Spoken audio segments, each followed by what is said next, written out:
코로나에 걸렸던 많은 사람들이요, 미각을 잃었었다고 합니다. 그런데 미각을 잃어서, 코로나에 걸려서 미각을 잃었던 사람들의 이야기를 들어보면은요, 그것처럼 괴로운 일이 없대요. 먹을 것을 먹는데 이게 너무나도 괴롭답니다. 그래서 행복하지 않았다, 불행했다라는 그러한 이야기를 하더라고요. 음식을 먹는 것은요, 행복과 상당히 긴밀하게 연결이 되어 있습니다. 여러분, 그 음식을 여러분들이 섭취를 하잖아요. 그러면 뇌에서 어떠한 반응이 일어나냐면요, 뇌에서 호르몬이 분비를 하게 만드는데요, 어떠한 호르몬이 분비가 되냐면 세로토닌, 노르에피네프린, 도파민, 아드레날린, 이러한 그 호르몬이 여러분들이 분비가 되면서 행복감을 느끼게 한다고 합니다. 그리고 어떤 학자는 이렇게까지 이야기를 합니다. 사람들이 불행한 이유 중 하나는요, 충분한 영양을 골고루 섭취하지 못하기 때문이다. 그리고 또 성경은 이렇게 말합니다. 신명기 14장 36절 중반절, 어떤 것이든지 먹고 싶은 것을 사서 주 당신들의 하나님 앞에서 당신들과 당신들의 온 가족이 함께 먹으면서 즐거워하십시오. 여러분들, 이러한 것들을 볼 때, 그리고 이런 성경을 볼 때에 우리가 알 수 있는 것은 무엇이냐면요, 하나님이 원하시는 것은요, 우리가 음식을 제대로 못 먹고 사는 것이 아니라 우리가 먹고 싶은 것을 우리가 잘 먹기를 원하시고요, 그리고 그로 인해 우리가 행복하기를 원하신다라는 것입니다. 하나님은 우리가 먹는 기쁨을 누리기를 원하신다는 거예요. 그런데 성경은 우리가 마냥 음식에만 몰두해 있는 것을 경계합니다. 잠언 말씀 두 구절 말씀인데 함께 읽어보도록 할까요? 잠언 23장 21절 시작. 늘 술에 취해 있으면서 먹기만을 탐하는 사람은 재산을 탕진하게 되고 늘 잠에 빠져 있는 사람은 누더기를 걸치게 된다. 28장 7절, 슬기로운 아들은 율법을 지키지만 먹기를 탐하는 사람들과 어울리는 아들은 아버지에게 욕을 돌린다. 여러분, 이 성경이 말하고 있는 것이 무엇입니까? 성경은 음식을 탐하는 것, 즉 탐식을 경계하라고 말씀하고 있는 것이죠. 여러분, 우리는 어떠한 장단에 춤을 춰야 할까요? 마치 이런 것 같습니다. 한 어린아이가 있어요. 어린아이가 있는데 아빠가 어느 날 좋은 음식을 차려 놓으신 거예요. 그리고 아이에게 말한 거예요. 얘야, 이거 마음껏 먹고 즐거워했으면 좋겠어 하고서는 막 먹게 하시는 거예요. 그럼 그 아이가 어떻게 해요? 그 음식을 막 먹는 겁니다. 그리고 다음에 또 음식을 먹을 때에도 아빠가 먹을 거 마음껏 먹어도 된다고 했어, 즐거워하면서 마음껏 먹으라고 했어 라고 생각을 하게 되는 거죠. 그러면서 음식을 막 먹습니다. 그런데 어느 날 아빠가 이 아이에게 심각한 표정을 지으면서 다가와서 하는 이야기가 무엇이냐면, 얘야, 너 그렇게 먹을 것을 막 먹으면 어떡해? 너 그렇게 먹으면 안 돼 라고 말씀을 하시는 거예요. 여러분, 이 아이가 어떻겠습니까? 상당히 혼란스럽겠죠. 근데 이 아이가 왜 혼란스러울까요? 아빠가 이랬다 저랬다 언제는 내가 잘 안 먹으면은 너 먹어야 된다라고 막 뭐라고 하시고, 그리고 내가 막 잘 먹으니까 참 그렇게 먹으면 안 된다라고 말씀하시는 그 아버지의 말씀에 혼란스러워하는 거예요. 근데 이 아이가 왜 혼란스러울까요? 우리가 성경을 읽으면서 하나님께서 이렇게 말씀하시기도 하고 저렇게 말씀하시기도 하잖아요. 오늘 성경 말씀도 그러잖아요. 언제나 잘 먹으라고 하셨다가, 잘 먹어야 잘 먹고 기쁨을 누린다고 말씀하셨다가, 어떨 때는 야, 니네 그렇게 배 터지게 돼지같이 처먹으면 안 돼 라고 말씀을 하신단 말이에요. 어떻게 하라는 거예요? 왜 우리는 혼란스러운 것일까요? 그것은 성경적인 기준을 모르기 때문인 거예요. 이 아이가 혼란스러운 이유는요, 어떻게 먹어야 할지에 대한 기준이 없기 때문인 것이죠. 우리는 어떤 기준을 가지고 음식을 대해야 할까요? 여러분, 음식을 대하는 기준이 있습니까? 맛있는 음식은 맛있게, 맛없는 음식은 퇴, 이겁니까? 음식을 대할 때 어떤 기준을 가지고 대하시냐라는 겁니다. 그 기준을 알려면은요, 무엇을 알아야 하냐면, 하나님께서 우리에게 왜 음식이라는 것을 주셨는가, 왜 우리에게 식욕이라는 것을 주셨는가를 알아야 하는 것이죠. 여러분, 하나님께서 왜 우리에게 음식을 주셨을까요? 그리고 우리에게 왜 식욕이라는 걸 주셨을까요? 그렇잖아요. 하나님께서 우리를 창조하실 때에 안 먹어도 되는 거야. 그냥 공기만 들여 마시고 물만 마셔도 살 디룩디룩 찌고 살찌고 키 크고 그렇게 하실 수 있으시잖아요. 그렇죠? 그리고 음식을 안 먹어도 되는, 그 음식을 먹을 수 있는 식욕을, 먹어야 되는 식욕을 안 느끼게 만들 수 있으시잖아요. 그런데 왜 하나님은 우리에게 음식을 먹어야만 살 수 있게 만드셨고, 그리고 왜 우리에게 식욕을 느끼게 하셨느냐라는 것입니다. 왜 그러셨을까요? 우리 신명기 말씀 다시 한번 읽어보도록 할까요? 신명기 8장 3절 우리가 읽었던 본문에서 이렇게 말씀하십니다. 중반절부터 읽을게요. 이것은 사람이 먹는 것으로만 사는 것이 아니라 주님의 입에서 나오는 모든 말씀으로 산다는 것을 당신들에게 알려주시려는 것이었습니다. 하나님께서 우리 인간들에게 말씀을 주신 이유가 무엇이냐? 그것은 첫 번째, 우리가 이 땅을 살아갈 때 필요한 몸의 영양분을 얻기 위해서 하나님께서 우리에게 육적인 음식을 주셨다라는 것이, 이 자체만으로도 음식은 너무나도 숭고한 것이고 가치 있는 것이에요. 그런데 그보다 또 다른 한 가지의 목적이 있다라고 오늘 말씀에서 말하고 있는 것이죠. 그것이 무엇이냐면, 둘째, 우리에게는 하나님이 필요하다는 것을 알게 하기 위해서 이 음식을 우리에게 주셨다라는 거예요. 무엇 때문에요? 우리에게는 하나님이 필요하다는 것을 알게 하시기 위해서 우리에게 음식을 주셨다라는 겁니다. 여러분, 우리가 육적으로 굶주립니다. 굶주리면 어떻게 돼요? 식욕이 식욕이 막 올라오죠. 먹어야 돼. 머리에서는 막 먹어야 돼. 먹는 것에 좀 약한 사람들은 어떻습니까? 짜증 부리고 그런 현상들이 올라오죠. 그 음식을 찾게 됩니다. 음식을 찾게 돼요. 그리고 음식을 어떻게 돼요? 마구마구 섭취하게 됩니다. 음식을 섭취하게 되면 어떻게 해요? 배가 빵빵해지니까 만족감을 느끼게 되는 것이죠. 그런데 그 만족감이 얼마나 갑니까? 한 3시간, 4시간 지나서 또 다시 배고프기 시작을 하는 거예요. 그럼 어떻게 해요? 또 음식을 찾는 거예요. 음식을 먹어요. 그 또 포만감을 느끼는 거예요. 또 조금 한 4시간, 5시간 지나니까 또 배가 고픈 거예요. 또 음식을 찾아요. 음식을 먹어요. 포만감을 느끼죠. 이거를 하루에 몇 번을 한다? 3번을 한다. 근데 이것을 통해서 인간들은 무엇을 알게 되느냐라는 거예요. 이것을 통해서 우리 인간은 무엇을 알게 되느냐라는 거예요.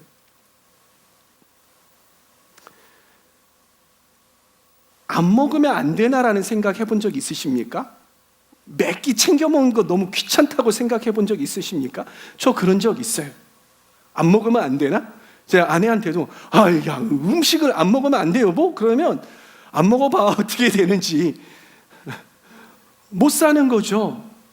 그러면서 인간은 뭐라고 생각하냐면, 우리는 음식을 먹어야 사는 존재이구나. 누군가가 음식을 공급해 주어야 먹고 사는 그런 존재구나라는 것을 깨닫게 돼요. 우리는 음식을 먹지 않으면 살 수 없는 그런 존재구나. 근데 음식을 공급하시는 존재가 누구입니까? 바로 하나님이시라는 거예요. 하나님이 우리 가운데 음식을 공급해 주시지 하나님 없으면 안 되는구나라는 우리가 깨닫게 된다라는 거예요. 결국 우리는 음식을 먹는 행위를 통해서 하나님은 우리의 공급자이시라는 것과 우리는 그 하나님께서 공급해 주시는 것들을 먹고 살아가야만 하는 그러한 연약한 존재라는 것을 깨닫게 된다라는 것입니다. 이런 육적인 굶주림과 공급을 통해서 영적으로 하나님을 향한 굶주림과 또 하나님 안에서의 만족감을 우리가 배우게 된다는 것이에요. 그러기에 그것들을 통해서, 음식을 통해서 우리는 하나님의 말씀을 먹고 살아야겠구나라고 생각을 하게 된다는 거예요. 그게 오늘 말씀에 나와 있는 내용의 뜻인 거죠. 그러나요, 탐식은 이 창조의 질서와 하나님의 뜻을 비틀어버리고 왜곡시켜 버립니다. 그것이 무엇입니까? 바로 탐식이라는 거죠. 탐식이 무엇입니까? 음식에 대한 욕심이 많은 것을 탐식이라고 합니다. 그러나 탐식은요, 단순히 음식을 좋아하는 것만을 이야기하지 않습니다. 단순히 음식 좋아한다고 해서 그것을 탐식이라고 하지 않아요. 성경은요, 우리가 때로는 과식해도 된다라고 이야기를 해요. 그런데 탐식이 무엇이 문제냐? 탐식은 오로지 음식 자체와 식욕에만 관심을 받게 하기 때문에 문제인 것이. 탐식은 음식을 맛있게 먹는 방법, 음식을 어떻게 하면 건강하게 먹는 방법, 그리고 음식을 풍성하게 먹는 방법, 그리고 또 요즘에 유행인 게 뭐예요? 파인 다이닝 들어보셨습니까? 음식을 어떻게 내가 막 대접을 받으면서 먹을 수 있는가, 이 음식 자체, 그리고 내가 얼마나 음식을 풍성하고 좋은 것들을 먹을 수 있는가에 대해서 관심을 갖게 하는 거죠. 그러한 방법에 몰두하느라 이 음식이 누구로부터 왔는지, 그리고 이 음식에는 어떠한 의미가 있는지는 망각하게 만든다라는 것이에요. 그리고 더 좋은 음식을, 그리고 더 많은 음식을 먹기 위해서 다른 사람들과 경쟁합니다. 다른 사람들과 다툽니다. 정말 먹을 거 가지고 싸웁니까? 네, 그렇습니다. 초대교회 안에서도 먹을 거 가지고 다툼이 일어났던 적이 있어요. 네. 여러분, 우리 저번 주에 유병현 목사님 오셔가지고 그 역사적 배경에 대해서 말씀을 해 주셨잖아요. 그리고 요즘에도 먹을 거 가지고 싸우는 사람이 되게 많아요. 먹을 건요 되게 예민합니다. 얘는 좀 많이 먹고 나는 조금 주면요 그게 그렇게 막 서운해 하더라고요. 그렇죠? 네, 다른 거 가지고 싸우는 게 아니에요. 먹을 거 가지고 싸우는 사람들이 많더라는 거예요. 그렇기에 탐식은 우리에게 있어서 치명적인 죄가 될 수 있다라는 것이. 사랑하는 청년 여러분, 여러분의 식생활을 한번 돌아보시기 바랍니다. 여러분은 그동안 음식의 의미를 제대로 이해하고 식사를 하셨습니까? 여러분들이 식사할 때 이 음식은 어떤 의미가 있어? 이 음식을 먹으면서 하나님은 어떠신 분이야라는 것, 그렇게 생각을 하고 묵상을 하고 식사를 하셨습니까? 아니면 탐식하고 계셨습니까? 돌아보시기 바랍니다. 그렇다면 우리는 어떻게 탐식하지 않을 수 있을까요? 어떻게 하면 우리가 탐식에서 벗어날 수 있을까요? 저는 오늘 여러분들에게 4가지를 제안하고자 합니다. 몇 가지요? 4가지. 첫 번째는 무엇이냐면 감사 기도입니다. 뭐라고요? 따라해 보시겠습니다. 감사 기도. 여러분, 감사와 기도가 2가지로 나눌 수 있잖아요. 감사하려면은요, 기도하려면은요, 대상을 찾게 돼요. 감사하려면 대상을 찾게 돼요. 그냥 감사합니다라고 먹는 게 아니라 하나님 감사합니다. 누구누구 감사합니다. 감사의 대상이 있어야 감사할 수 있는 거예요. 기도, 하나님하고 부르짖는 거예요. 그게 기도잖아요. 대상을 찾게 되는 거예요. 그래서 감사 기도는요, 이 음식이 누구로부터 왔는지 기억하게 만들어요. 하나님 감사합니다라고 기도하면서 이 음식이 주님으로부터 왔습니다라는 것을 우리가 기억하게 하는 거예요. 하나님 감사합니다라고 하면서 하나님께서 우리에게 음식을 제공해 주신 거에 대해서 감사하게 하는 거예요. 그리고 감사 기도는요, 음식을 먹는 행위가 자신의 식욕을 해소하는 것에서 끝나는 것이 아니라 식탁 자리를 하나님과 연결해 주는 아주 중요한 방법이라는 거예요. 그래서 식사 시간을 육적인 음식을 섭취하는 시간에서 하나님과 교제하는 영적이고 거룩한 시간으로 만들어 주는 것입니다. 그러기에 우리는 감사 기도가 반드시 필요한 거예요. 사랑하는 청년 여러분, 그러면 식사하시기 전에 주님 감사합니다 아멘 하고서는 식사하시는 게 아니라 진정으로 이 음식이 누구로부터 왔는지, 그리고 하나님께서 이것을 어떻게 공급해 주셨는지 기억하고 감사하며 기도하시는, 진정으로 기도하시는 저와 여러분들 되시기를 바랍니다. 2번째입니다. 2번째는 따라해 봅시다. 자족하십시오. 자족하는 거예요. 여러분, 우리는 좋은 음식을 먹을 수 있다라고 했습니까? 없다라고 했습니까? 있어요. 우리가 좋은 음식을 먹고 기뻐하는 것 하나님이 기뻐하신다고 말씀드렸잖아요. 그러나 우리는 항상 값비싸고 맛있고 항상 배 터지게만은 먹을 수 없는 거예요. 어떨 때는요, 배 터지게 막 먹고 그러다가도 어떨 때는 좀 적게 먹고 잘 못 먹고 때로는 음식을 거를 때도 있는 것이죠. 풍족하면 풍족한 대로, 그리고 다소 부족하면 부족한 대로 우리에게 공급되어지는 그 음식에 자족하고 만족하고 적응해야 하는 것이죠. 사도 바울의 한번 고백을 들어보도록 하십시다. 빌립보서 4장 12절 말씀 시작. 나는 비천하게 살 줄도 알고 풍족하게 살 줄도 압니다. 배부르거나 굶주리거나 풍족하거나 궁핍하거나 그 어떤 경우에도 적응할 수 있는 비결을 배웠습니다. 아멘. 우리에게 풍족함과 궁핍함에 적응할 수 있는 힘이 필요하다는 것을 이 말씀을 읽으면서 알 수 있는 것이에요. 여러분, 호주 선교 우리 26명이나 다녀왔습니다. 어떠셨습니까? 여러분들 선교하면서 식사할 때 어땠습니까?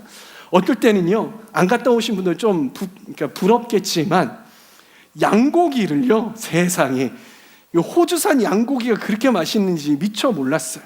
양고기를 막 구워서 막 구워서 잘라가지고 막 불만 내고 딱 해가지고 찍어 먹었는데 세상에 육즙이 막 입에서 막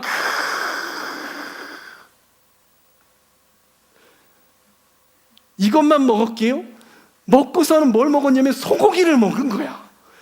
호주산 막 소고기를 잘라서 막 미디엄 막 먹고, 누구는 저는 뭐 웰던 주세요 해서 웰던 먹고, 레어 주세요 해서 레어 먹고 막 먹었어요. 너무 맛있었죠.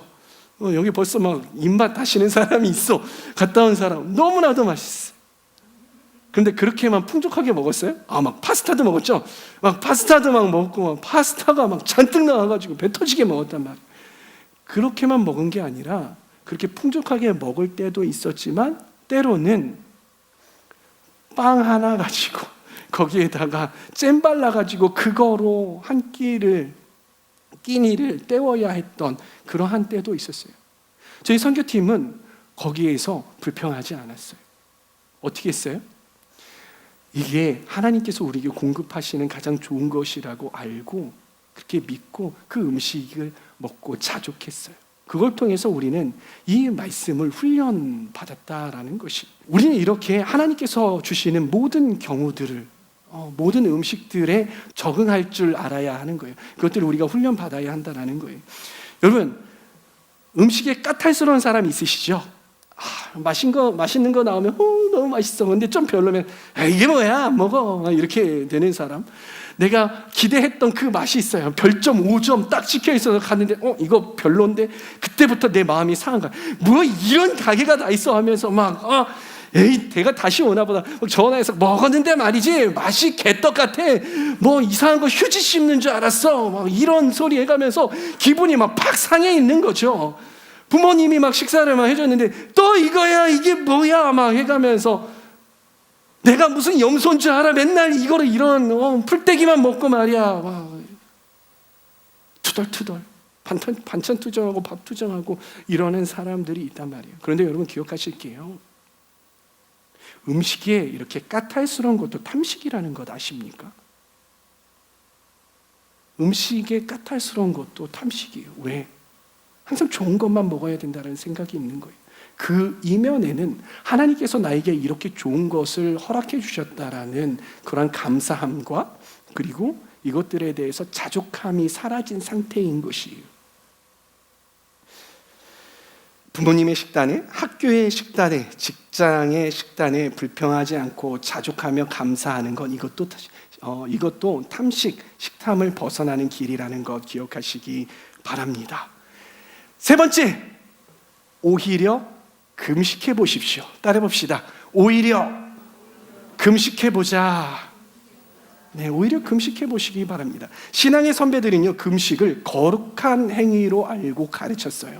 왜 신앙인들이 이 금식이 거룩한 행위로 인식을 하고 가르쳤느냐? 첫 번째, 그것은 무엇이냐면요, 내가 배고플 때 내가 먹어야 하는 그 끼니, 그 음식을 먹지 않고 걸음으로 인해서 누구를 기억해요? 하나님을 기억해요. 내가 왜 이 음식을 안 먹지? 내가 하나님을 위해서, 하나님과의 관계를 위해서 내가 이 음식을 먹고 있지 않지. 이 음식을 안 먹으로 인해서 내가 이렇게 배고프고 어렵구나. 하나님께서 나에게 이렇게 허락해 주시는 이 음식 주님으로부터 왔구나. 주님 감사합니다. 이것이 거룩한 행위인 것이죠. 그러나 그보다 더 중요한 부분이 하나가 또 있습니다. 그것이 무엇이냐면요, 그것은 금식은 이웃을 사랑하는 행위였기 때문이에요. 이상하지 않으십니까? 금식이 왜 이웃을 사랑하는 행위가 됩니까? 내가 금식을 하고 안 먹는데? 이상하지 않으십니까? 교회, 역사상 교회들을 보면은요, 교회들이 항상 풍족했습니까? 아니요. 그렇지 못했던 적이 참 많았어요. 교회 안에 잘 못 먹고 잘 못 사는 사람들이 참 많았어요. 왜냐하면 가난하고 소외된 자들이 예수 그리스도의 말씀을 듣고 또 예수님의 가르침대로 살아가기 위해서 교회로 나오는 거죠. 교회는 그런 사람들을 밀어내지 않았어요. 그런 사람들을 오히려 품고 섬겼어요. 그러다 보니까 교회에 음식이 풍족하지 않았던 거예요. 저마다 풍성하게 음식을 먹고 싶어 했지만 풍족하지 않았던 것이죠. 그러다가 늘 배고파하는 형제들이 보이는 거예요. 근데 공동체 안에서 어떠한 사람이 이 사람들을 더 먹이고 싶은 거예요. 더 배부르게 먹이고 싶은 거예요. 그러니까 어떻게 해요? 어떻게 하면 그들을 더 먹일 수 있어요? 내가 금식하는 거예요. 내가 금식을 하기로 했습니다라고 이야기를 하고 음식을 먹지 않는 거예요. 그러면 그 음식을 다른 형제들, 다른 자매들이 더 많이 풍성하게 먹을 수 있게 되는 것이죠. 내가 안 먹음으로 인해서 다른 형제, 다른 자매들, 다른 지체들이 더 배불리 먹을 수 있게 하는 것, 이것이 또 하나의 금식의 의미이기도 했어요. 참 아름답지 않습니까, 여러분?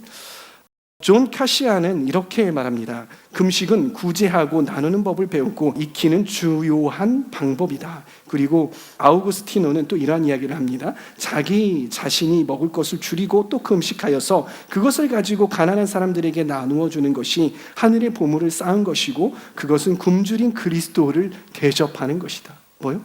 굶주린 그리스도를 대접하는 것이다. 금식에는 이러한 정신이 깃들여 있었던 것이에요. 여러분은 뱃속으로 들어가야 하는 음식을 금식해 보시기를 바래요. 근데 금식하고 그 돈을 가지고, 그 재정을 가지고, 내가 금식했으니까, 내가 점심을 금식했으니까 저녁은 2배로 더 맛있게 먹어야지, 2배로 더 많이 먹어야지, 이렇게 생각을 하는 것이 아니라 그 재정을 모으는 거예요. 그 재정을 모아서 어떻게 한다? 어떻게 한다? 다른 사람을 구제하는 데 사용해요.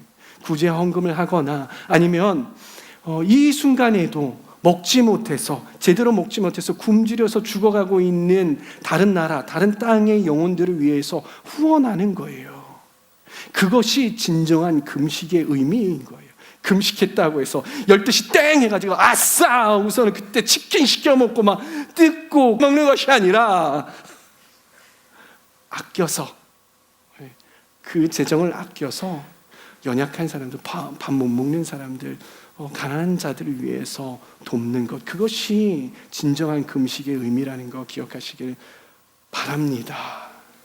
그것이 하나님의 가르침이 하나님 사랑과 이웃 사랑을 실천하는 경건한 삶 아니겠습니까? 자, 마지막으로 4번째입니다. 4번째, 말씀을 섭취하십시오. 혹은 말씀을 기억하십시오. 말씀을 섭취합시다. 시작. 네, 말씀을 섭취하는 거예요. 여러분, 하나님이 왜 우리에게 음식을 주셨다고 했습니까? 신명기 말씀 다시 한번 보십시다. 이것은 중단절부터, 이것은 사람이 먹는 것으로만 사는 것이 아니라 주님의 입에서 나오는 모든 말씀으로 산다는 것을, 우리는 무엇으로 산다? 말씀으로 산다는 것을 당신들에게 알려주시기 위함입니다. 네. 말씀으로 산다는 것을 우리에게 알려주시기 위함이에요. 음식을 먹음으로 인해서 말씀대로 살아가야 되는 것을 가르쳐 주시는 것이죠. 그런데 우리가 말씀을 알지 못하고 음식을 먹으면 어떻게 해요? 그냥 음식을 먹는 거예요. 네. 절대 말씀대로 살아갈 수 없는 거예요. 그러면 우리가 어떻게 해야 되느냐? 말씀을 섭취해야 되겠죠. 말씀을 섭취하려면 어떻게 해요? 성경책을 뜯어 먹어요? 그게 아니라, 성경책을 뜯어 먹는 게 아니라 말씀을 읽어내야 되는 것이죠. 네, 말씀을 읽어내야 되는 거예요. 그래야 내가 말씀대로 살아갈 수 있는 것이지, 말씀도 읽지 않았는데 말씀대로 살아갈 수는 없는 겁니다. 괜히 이단됩니다. 괜히 막 말씀도 안 읽은 상태에서 막 신령하게 막 기도하고 은사 받았다고, 그 전에 말씀을 먼저 읽어야 돼요. 말씀이 내 안에 계속해서 밥을 먹을 때마다 말씀이, 음식을 섭취할 때마다 내가 그 말씀을 묵상하고 생각을 해야 되는 거예요. 음식을 먹기 전에 내가 묵상한 말씀, 내가 통독한 말씀을 다시 한번 떠올려 보는 거예요. 그러니까 내가 그냥 의일에 밥을 먹으려고 하면 오늘 말씀 뭐였지? 오늘 말씀 묵상 뭐였지? 아차, 내가 말씀 묵상 못했네. 내 안에 말씀이 없네. 그러면 성경책을 펴들어야죠. 음식을 먹기 전에 그 말씀을 놓고 기도. 그렇지. 하나님의 말씀, 하나님의 말씀. 네, 아멘, 아멘. 네, 주님 그렇습니다. 그대로 살기 원합니다. 그렇게 살게 해주십시오. 이렇게 기도하고 밥을 먹어야 된다는 거예요. 네. 그리고 또 기억해야 돼요. 내가 이 말씀대로 살아가고 있는가? 오늘 그걸 실천을 했나? 이렇게 생각을 해봐야 된다는 거예요. 떠올려봐야 돼요. 내가 그렇게 살지 못했니? 주님, 제가 이 음식을 먹으면서 주님의 말씀을 기억합니다. 제가 그대로 살아가지 못했습니다. 아니, 이 먹은 음식을 가지고 이 에너지를 주님의 말씀을 실천하는데, 다른 사람들을 사랑하는데 사용되게 하여 주시옵소서. 모든 에너지가 그렇게 사용되게 실천하게 하여 주시옵소서라고 기도하면서 먹어야 되는 거예요. 이것이 온전한 음식을 대하는 우리의 태도, 성경적인 태도, 기준이다라는 것입니다. 여러분, 이 시대는요, 어느 시대보다 탐식이 넘쳐나는 시대예요. 역사 가운데 우리만큼 잘 먹었던 사람들이 없었습니다. 우리는 참 잘 먹습니다. 배 터지게 참 잘 먹고요. 맛있는 음식을 얼마나 잘 먹는지 몰라요. 임금님들이 먹었던 거 우리가 모두 다 먹고 있잖아요. 그만큼 우리는 잘 먹고 있어요. 너무 잘 먹어서 탈이죠.